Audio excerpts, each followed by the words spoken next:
like to respond to a person that some of you may know, a YouTuber called David Carroll. David Carroll has been around for a pretty long time now. I know back in the day, I used to try to speak with David Carroll. He's a soul brother, unfortunately. And, you know, like most soul people, their soul is lost. They are gone. He wears these shades, smokes this cigar. I guess he's the black revolutionary version of Bill Cosby or something. I don't know. But he has thousands of subscribers. And I guarantee you, the majority of his subscribers are Caucasian people. And the reason why the Caucasian or pink people like him is because they use him as a way to say, look, see, look, this Negro is saying the same stuff that we're talking about. You know how that goes. And they support him because he is a soul brother. He can say things that Caucasian people would say, that's, you know, we would probably call Caucasian people racist and all that type of stuff. But it's coming out of the mouth of a Negro, and he can get away with it because he's a Negro too. You see, he agrees with the stuff that we say. Oh, mighty slick, I guess. You know, but he makes excuses for the racists. And I really don't know a lot about this guy. I know he don't like Dr. Martin Luther King. He really does not like Dr. King. And that's very rare that somebody like that would not like Dr. King. And then you have all these Caucasian subscribers that he has. Well, you know, the reality is they didn't like Dr. King either. But after the man is dead, they want to take that non-violent part of him and the bits and pieces that fit their agenda. They don't talk about Dr. King once said that he made a mistake trying to integrate. It was like leading his people into a burning house. Or when he spoke against the Vietnam War. They don't talk about that Dr. King. The Dr. King that made it very clear. Who is your enemy? Dr. King made it very clear. My enemy is the white man. He made it clear. He had hopes that we can work this thing out, but that's who his enemy was, Dr. King.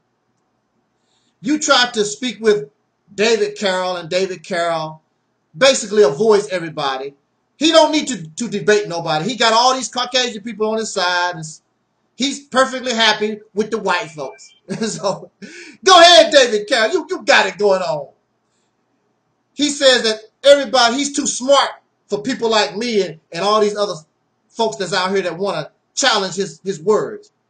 I don't deal with you guys. You're not on my level. No, David Carroll, I'm not on your level. I'm not a guard dog and an excuse maker for racists. No, I'm not on your level. You're absolutely correct, sir. No, I'm not a bootlicker for racists. No, I'm not on your level, sir. You're absolutely correct. What brings me to this video is that there's another YouTuber that uses the avatar of a gorilla, calls himself the Mad Head Doctor. And I was looking for the video because I wanted to actually take the words coming from up out of David Carroll's mouth so I could respond to it from the Mad Head Doctor's video. And the Mad Head Doctor is in agreement and concur with this statement that David Carroll is talking about. It's really amazing. You have two extreme and wacky points of view. You have the pro-black movement way over there, no balance. Then you have people like the Mad Head Doctor and David Carroll. They way out there too. There is no balance. And when you have no balance, something is falling off its pedestal. Something is awry. Something is wrong. There is no balance. You must have balance in life. You must have balance. And they don't. You either too much of this or too much of that. Anyway, David Carroll and the Mad Hair Doctor, I guess they are in agreement with the thing that soul brothers and sisters, we should not buck the system. We should respect authority. That's not the problem. Let me explain. David Carroll says this. These Negroes that buck the system, they should be shaming themselves. They stupid for doing that. He gives this analogy or an example for his statement. He says, when I was growing up, I lived in my daddy's house. He was the authority. True, David Carroll, that is true. And my daddy made it very clear, if you don't like what's going on here, you want to buck the system, then you can get out of my house. And then, of course, the mad head doctor has a problem with separation. So we don't know what to do.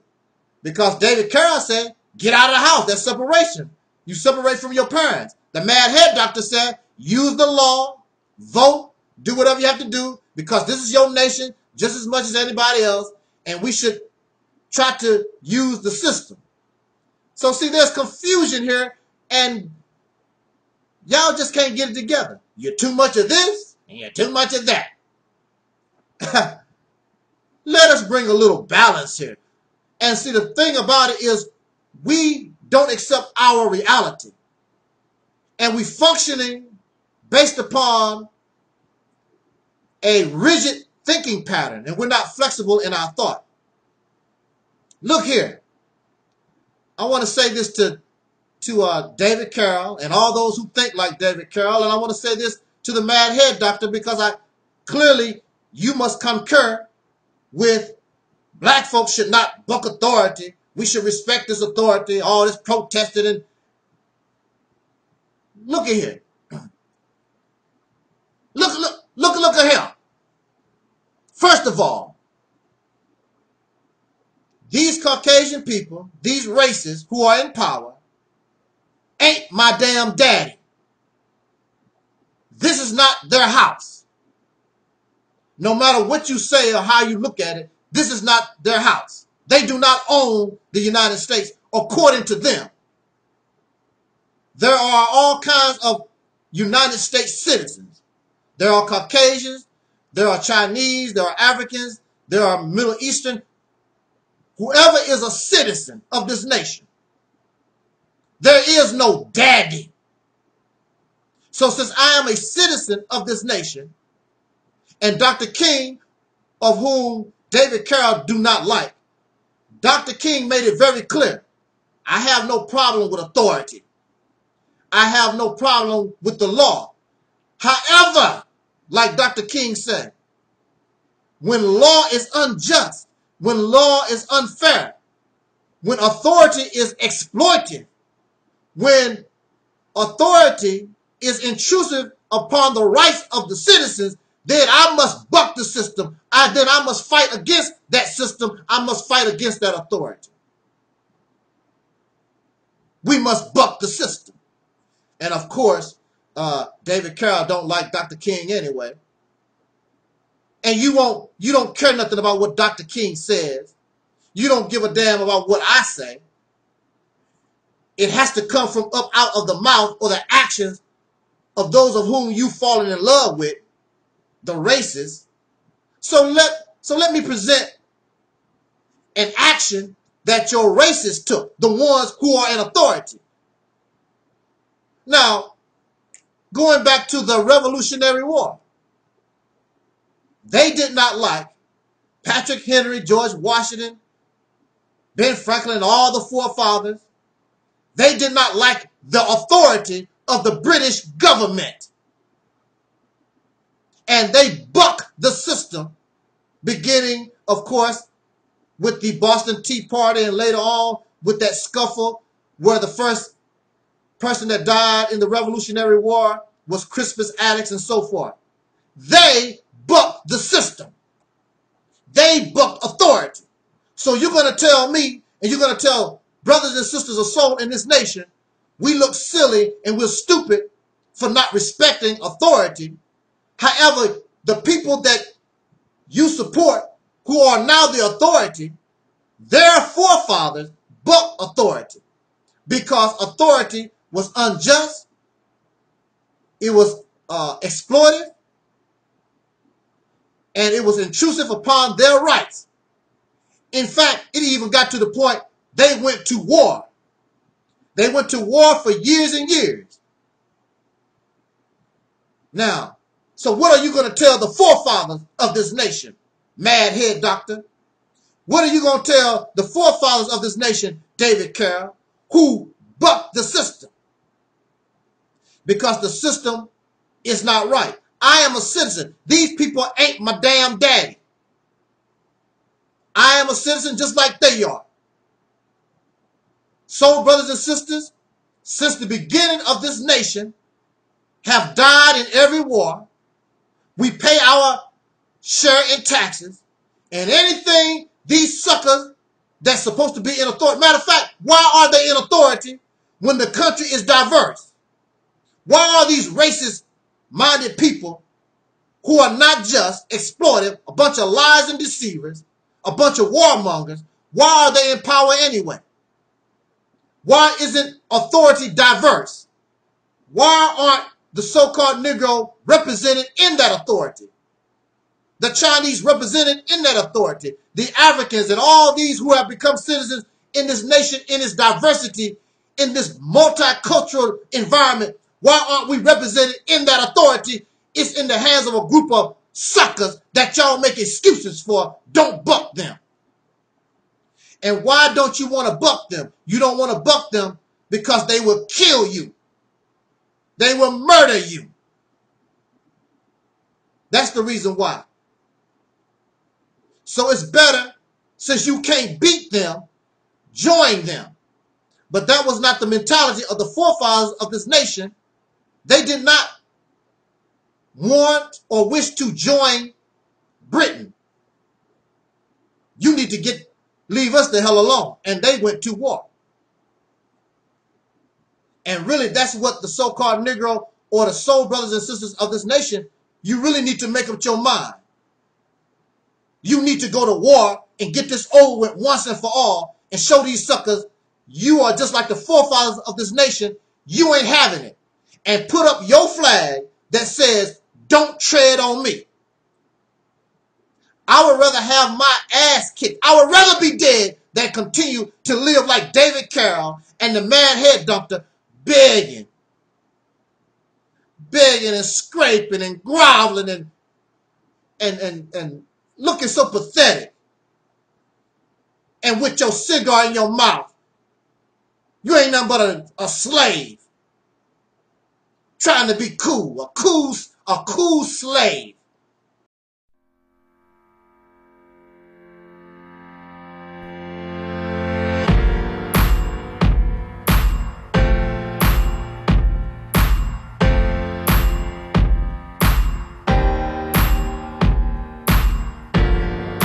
I want to talk to soul sisters. I want to talk to women in general. And I hope that the soul brothers, I hope that males with a good, sincere heart, I hope that you understand where I'm coming from when I bring this to us. All right. Y'all ready to get on the soul train? I am Angel Snub 7, and of course, this is the Reality's Temple on Earth.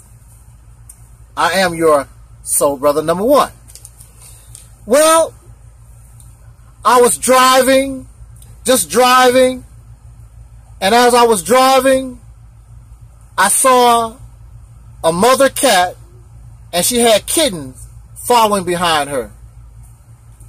So I slowed down because I didn't want to make a mistake and hit the poor cat and slowed down, and the mother cat proceeded to go across the street. But you know, like always, sometimes we have stragglers. So all the kittens was on the other side of the road except this one kitten. And this one kitten just so happened sat in the middle of the road. So the mother cat noticed that she had a straggler. She noticed that one of her babies was missing.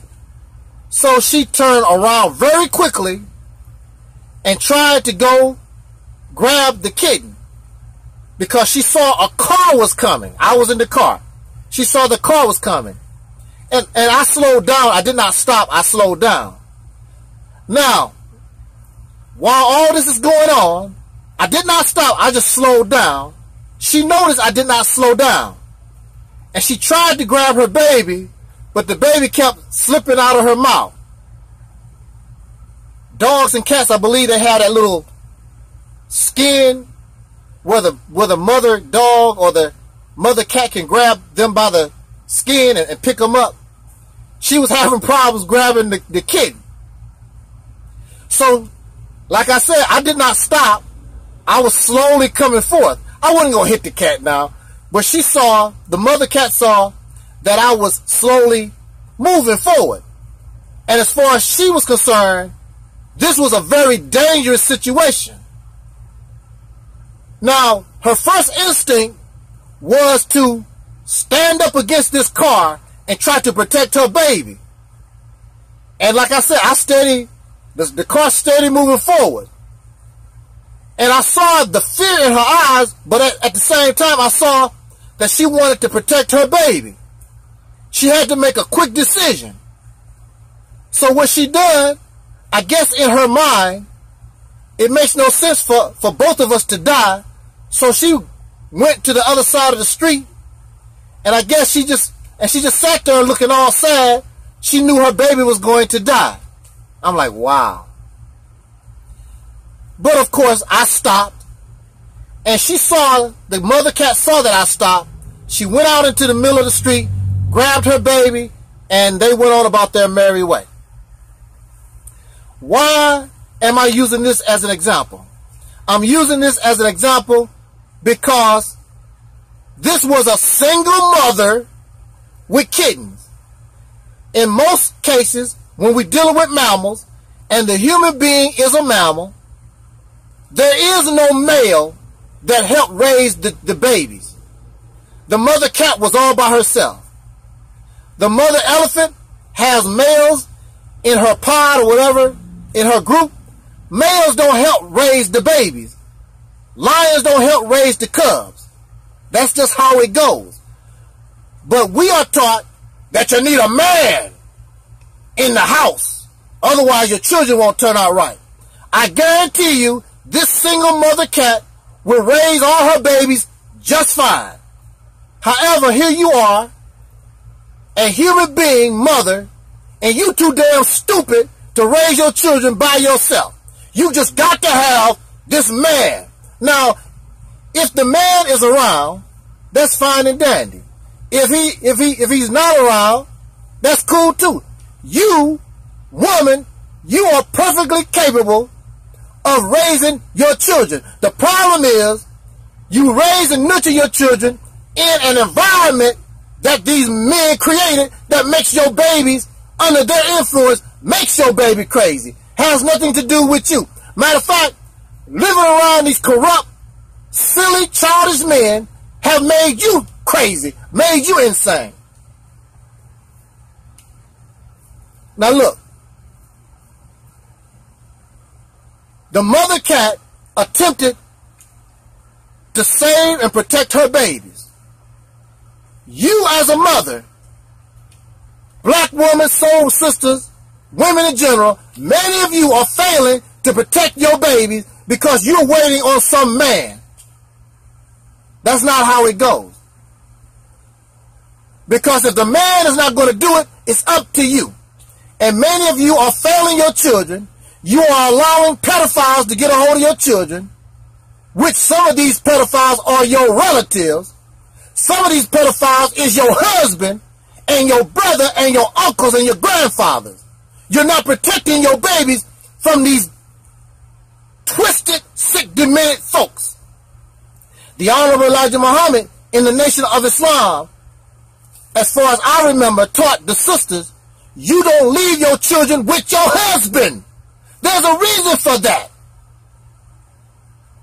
The reason for that is, I'm sorry, I know I'm part of the male gender too, but the problem is, men are nuts. Men are insane. And you are naive to believe this cat is really going to do what he needs to do. You think he's supposed to protect you. That's a farce. Women, y'all represent life. You represent life. The male does not represent life. He does not have that connection. That's why it's easy for him to destroy. That's why it's easy for men to kill and be violent. They don't have that connection to life. Women, y'all have what you call a maternal instinct. So in nature, you will see a dog and a cat. They say natural enemies. But you have seen many times where a dog will suckle a puppy, or a cat will suckle, or a dog will suckle a kitten. Did I get that mixed up? Yeah. But you will see a lion. I saw a lioness suckle an antelope. Lions eat antelope, but that maternal instinct is so strong. Some of y'all, Black Power family, y'all so blackity black power, but because of that internal instinct, that maternal instinct, because of that connection to life, if you saw a Caucasian pink baby just laying around crying or whatever, it would be very, very difficult for you to let that baby cry, even though you so blackity black power, because you have a maternal instinct. Men, on the other hand, don't have that. That's why it's easy for them to destroy. That's why it's easy for them to be violent. Always talking about, we'll blow the earth up 10 times. All types of crazy, wacky stuff.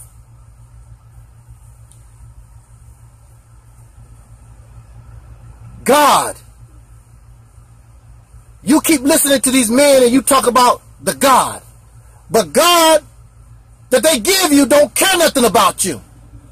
Here you are, 144 books. Isn't it 144 books? No, it's more than 144. Damn, how many books is in the Bible? I'm sorry. As time goes on, I keep forgetting these valuable bits of information. But you have all these books. I'm going to have to look that up. But you have all this scripture. And this God does not find worthy of not one woman. You have women prophets or whatever. But the major players in the Bible and the Quran is always a man. Why is that? Here you are, the life giver. Here you are, without you, there will be no Jesus. Listen. Without you, there will be no Muhammad. Without you, there will be no Abraham or Isaac or none of this stuff. You're the life giver. In your womb, life develops for 9 months. And then you bring forth that life. Just the same way as the universe, as this planet brings life. I don't know about the universe. I don't know nothing about life outside of this planet. I can't speak about the earth. Out of this planet brings life. And you are a reflection of this planet, if not the universe itself. You are a life giver. In slavery, our ancestors, our soul sisters in slavery, they talk to their babies and try to give them lessons so they could survive that condition. It perhaps was not the best, because we should have fought at some point. But see, mama ain't a fighter. Mama wants to save and preserve life. So there's a role for men, because when you're talking about war and violence, see, that's a man's job. Because you can't, when you are at war, you can't feel mercy. You can't feel all these different things when somebody is trying to take your life. So, see, that's where men step in. And when it comes to disciplining your children, mama, because you kept this life inside of you for 9 months, you sort of soft on the child. Oh, baby, that's all. But see, daddy didn't carry that baby. He don't have that connection. Of course, daddy, many of y'all, fathers, you love your children, but you don't have that connection. So it's easier for daddy when daddy get home. Children know. Oh, they know daddy is different from mama. Now, some of y'all sisters, y'all can get rough, but nothing like a man, because see, a sister, y'all can get rough, but you still will slack because that's my baby. And then, especially if that baby suckle off your breast, another problem. You are not allowing your children to suckle off your breast. You are giving your babies to chemicals. Enfamil, what's that other stuff? Enfamil, Similac. And these chemicals are not forming proper brains. So you wonder why basically human beings are getting worse and worse. You can't think properly. You can recite information. Look, you can recite information, go to college and recite information, but you have problems applying and thinking in general because your brain is not developed, because Similac and Enfamil cannot develop your brain properly. And you wonder why your children turn against you because you gave them some chemicals. And the children lack that connection to mama. Wow. You have failed your children, unlike the mother cat. The mother cat will fight against all odds and attempt to stand up and protect her babies. You're not protecting your children, and you're not letting your children know and teach your children that which is dangerous. And I know you don't like this, but Caucasian people are dangerous, and our children, if you are a dark-skinned person, they need to know the truth and the reality of living in a racist environment.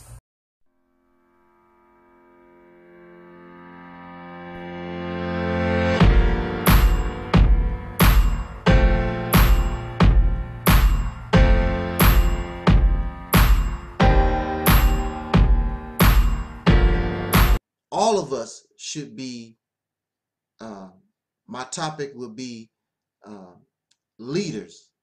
All of us are leaders. We are parents to children. We lead them in the family. The children rather, follow the parents' leadership. Some of us are supervisors and principals of schools and captains, and we, in some type of shape, fashion, or form, many of us, sometimes whether we like it or not, we have to assume the leadership title or position. I would like to send a shout out to my brother, Maurice Muhammad, a very sincere and very strong personality like myself. This brother gets my full respect because I look at him as being very real. I probably will put in the description box a video that he made about me a few years ago. And at that time, you see Brother Maurice here speaking with me as a guest on this channel. But a few years ago, Brother Maurice wasn't so cordial.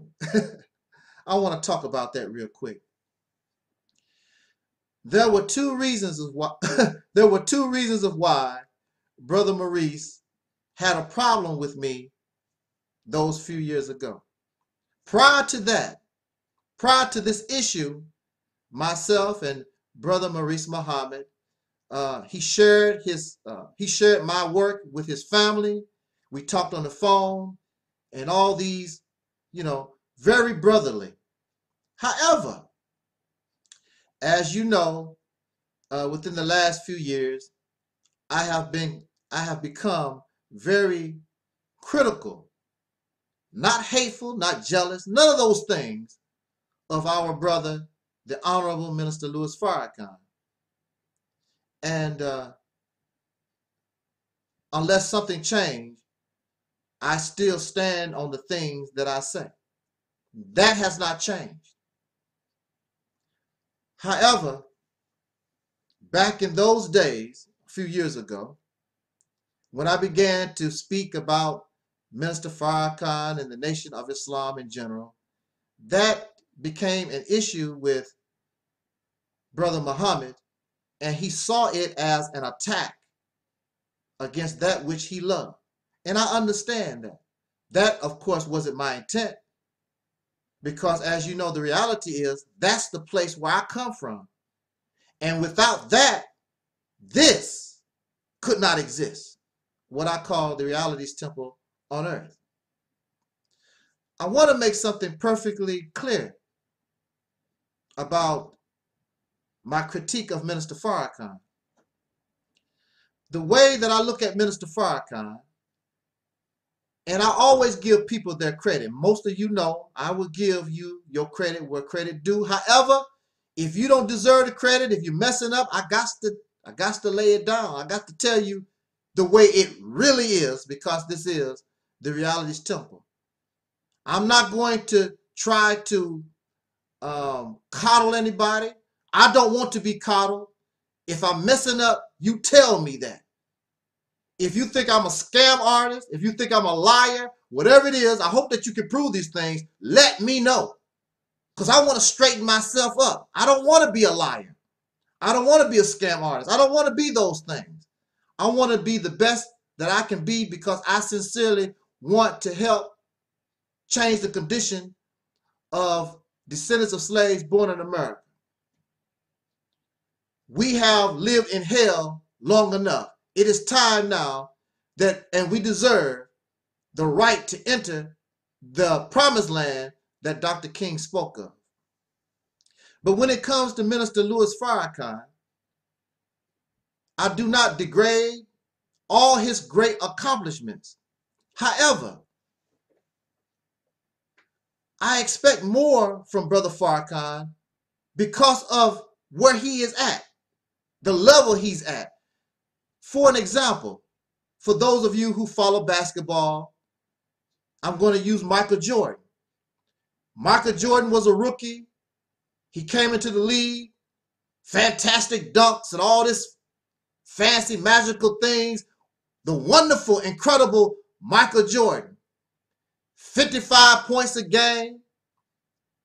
But Michael Jordan was not winning a championship. It's cool, Michael, for you. Personally for you. It's personally for you, Minister Farrakhan. It's wonderful. The Million Man March, the Justice or Else, and all these different things that you have done. That's wonderful for you. But as a people, we continue to lose.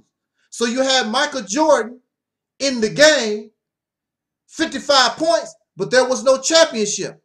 The purpose of playing the game of basketball is to bring a championship to your city. You getting great scores and you winning some games, but you're not getting a championship. So I am speaking out of frustration and disappointment in regards to Brother Farrakhan, because he has the ability not only to score big, but he can bring a championship, bring us to the promised land. Do you understand what I'm saying? But when Michael Jordan discovered and finally realized that he needed to play team ball and learn how to use his teammates, then Michael Jordan still was scoring 40, 50 points a game or whatever. But now he's bringing championships to the city of Chicago. We want to bring liberation. We want to bring freedom, justice, and equality to these who are descendants of slaves born in America. If you're not doing that, and if we have not done that, all these other things don't mean nothing, because you still don't have a championship, and that championship is freedom, justice, and equality according to the teachings of the Honorable Elijah Muhammad. This is where my frustration lies. Has nothing to do with hate, has nothing to do with jealousy. I know that I'm looking at a person with the ability and the potential like Michael Jordan to bring us a championship, to take us to the promised land. And unfortunately, my brother Maurice Muhammad didn't understand where I was coming from, so he became very angry. And it was sort of bad. Now, besides my critique of Minister Farrakhan and the Nation of Islam, Brother Muhammad also got very angry with me, and I don't know if he remembered, but I'm pretty sure he will remember. He was angry at me, at me. I'm trying to make this speech Shakespearean. He was angry with me because I refuse to say that I am some type of leader. And I told him, no, sir, I'm not a leader. The only thing I can do is bring a message. I'm not a savior. I'm not none of those different things. And he was very angry that I would not embrace the fact that indeed I am a leader. My problem, of which continues to this day, is that I am afraid of that position. There are those who want people to follow them. I'm the leader. They want the glitz and the glamour and all the people praising you and all this type of thing. Follow me, I'm the leader. The reason why I fear being a leader is because I have a fear of failure. I don't want to fail you. I want to be competent. I want to win for you. I want to bring that championship home so that we can celebrate. I want to take us to the promised land that Dr. King spoke of. And sometimes you become afraid because you feel as though maybe you don't have the potential in order to do that, because you have so many people looking at you, having faith and hope in you. And I don't want to fail you in those efforts. I don't want to fail myself. Can I do this? I really think I can. I have been put in leadership positions. In fact, being a manager, one of my first jobs was a manager at a fast food restaurant. I had no experience, but I got tired of just the minimum wage. So I made up a lie on an application saying that I had managerial experience, right? I said to myself, I can do it. I can do it. They hired me. I learned what they wanted me to do. I had no experience in leadership. I had no experience being a manager, supervisor. But I done it, and I done it well. I done it well enough where they wanted me to train other supervisors and managers. And this is the problem. You have so many who want you to give you They want you to give them their money, your money, and follow them and whatever. They have no purpose. They have no goal. They have no vision. They are not creative. Follow them to what? Follow them to where? I want to offer you purpose. I want to offer you goal. I want to show you that I'm creative in the struggle. I want to show you that I have a vision for a future that probably none of us will ever see. But we're going to get it. We're going to begin to process and head it down to the next generation to bring it into fruition. The full promised land that Dr. King spoke of. And if that weight is put on somebody's shoulder, it's tremendous. Because I want to win. There are some of you who don't mind Michael Jordan just scoring. And they was perfectly happy that Chicago did not get a championship. But then there are those, hey, that's wonderful, Mike. You are the top scorer. You are the team captain. It's time for a championship ring. Like Beyonce say, put a ring on the finger. And that's what I want to do. I want to put a ring on your finger. Put a ring on it. And that's my fear. But if you put me in that position, I'm going to do the best I can. I truly believe I can take us to the promised land.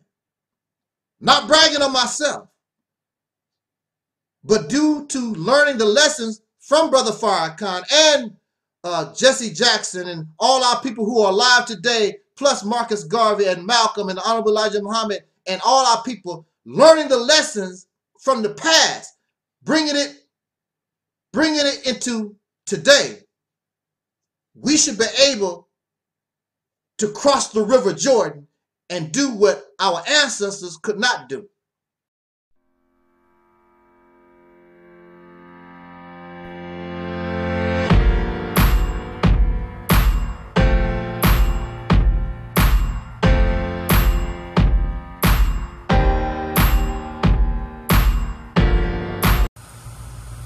Peace forever and always, and welcome to another edition of what I call the Reality's Temple on Earth Internet Ministry. I am your soul brother, number one, Angel Snow 7. And wow, it was sort of hot today. I don't know how hot it was where you're at. News people, well, actually the weather forecasters, they basically are saying that we skip spring. We are experiencing summer already. I sort of like spring, but, you know, I like my spring. I like summer too. I like hot weather. I do not really like the cold. Yeah, I don't like cold. All right, so what is it that we want to talk about? I want to say that it is always an honor that you would allow me to come into your home. What'd you say? I'm not in your home? You locked the door. Woo! Man, y'all something else. I can talk on the porch. What'd you say? Step a little, go outside the fence. Man, y'all something else.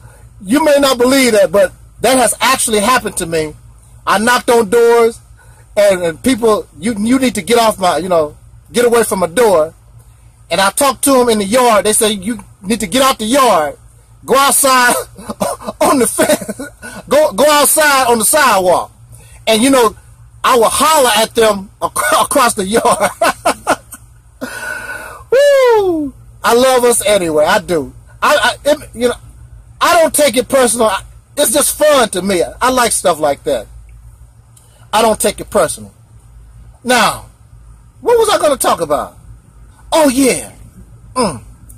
Now, check this out. As you know, I've said many times, I was locked up in the crazy house. So So here I am, a person, and don't never think that I believe I'm so smart, because there was nothing smart about getting locked up in the crazy house. It wasn't smart. But I would tell you this, I have learned many lessons. The problem when you make mistakes, the problem when you mess up, is when you don't learn nothing from your mistakes. Believe me, I have learned many lessons from everything that I have experienced. From my early childhood, during the time I worked with the Honorable Minister Louis Farrakhan, the time I was in the crazy house, and just working different jobs or whatever.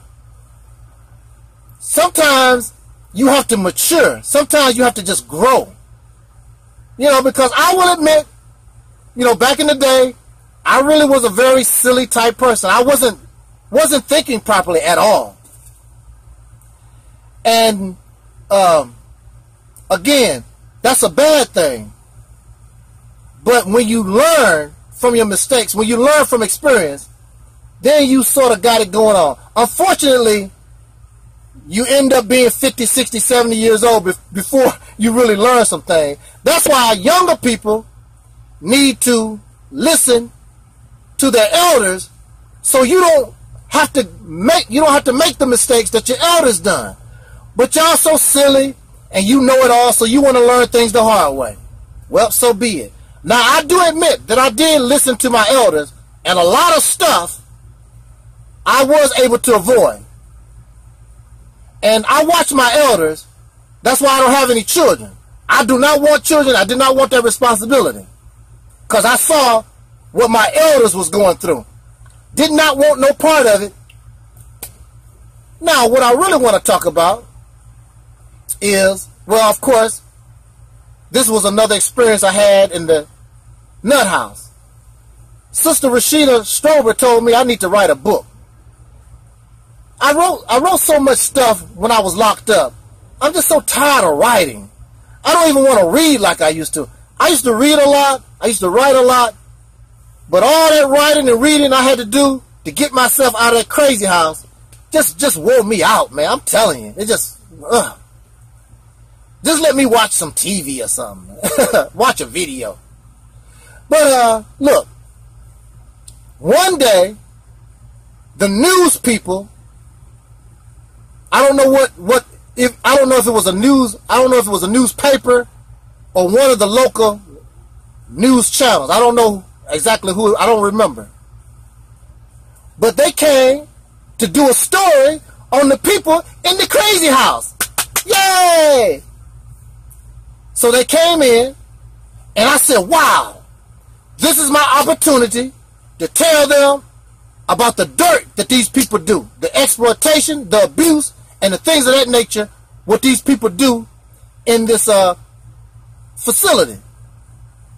And of course, they knew, my tormentors knew that was on my mind, and they did everything they could to keep the news people away from me, which they didn't really need a whole lot of help. I'm going to tell you why. So the news people came in and started interviewing folks. And you know how it is on TV, when something's going on, it seems as though, especially in the soul community, it seems as though the news people, it seems as though they focus on the most dumbest, stupid acting Negro in the whole crowd. You know, there's a fire going on, and they interview the person. Yeah, man, me and my girl, man, we was doing the do, right? And I started smelling fire. I thought it was me and her at first. Then I noticed people was gathered outside, and it was this big fire, and I saw a dog, man, and the dog was doing what me and my baby was doing. You know, dumb stuff, smelling like liquor. So when they come into this facility, and even some of the staff was like, y'all need to interview this guy. But they looked at me and just like ignored, because I guess I didn't look crazy enough for them. They found a Caucasian girl who was licking a lollipop. Well, how do you like being here? It's wonderful. I just love it. I have great fun and everything is all right. I love my doctors. La la la la. They found somebody else retarded acting just like that. They purposely ignored me. They purposely ignored people they thought might have some sense. And I'll tell you why. Now, you may not know this or not. I know this for a fact. The newspaper, Fox, CNBC, all these people, you think when they talk about Trump, you think when they talk about Hillary Clinton, negative things, when you hear them talk about these people in a negative manner, you really believe they don't like each other. All these suckers are interconnected. The news, if there was an alien invasion and the government knew that people was coming from Mars with a flying saucer, they would go to the news people if they discover what's going on, even if they don't, and tell them, do not tell the public, because we don't want the public, to get all, go into a panic. Not only that, it's many things that the government,